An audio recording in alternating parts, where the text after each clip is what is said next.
நான் இதை போன கிளாஸ்லேயே உங்ககிட்ட சொன்னேன். எதையும் திருடுறதுக்காக நாம அந்த இடத்துக்கு போகல. நாம எடுக்க போகிற விஷயத்துக்கு யாரும் சொந்தக்காரங்க இல்லை. ஆனால் அது உண்மை இல்லை. ஏன்னா நாம ஒரு விஷயத்தை திருட தான் போகிறோம். நாம நேரத்தை திருட போகிறோம். போலீஸ்கிட்ட இருந்து தடையை விட்டுக்கிட்டே போவோம். அதை அவங்க ஃபாலோ பண்ணிட்டு ஒரு டெட் எண்டுக்கு போயிடுவாங்க.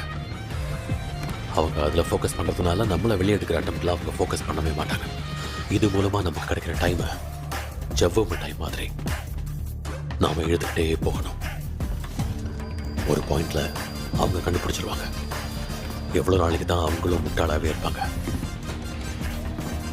ஆனால் நாம் பணம் பிரிண்ட் பண்ணுற ப்ராசஸை எந்த காரணத்தை கொண்டு நிறுத்தவே கூடாது. நாம் அந்த இடத்துக்கு பிரிண்ட் பண்ண தான் வந்தோங்கிறத அவங்க கண்டுபிடிச்சிடலாம்.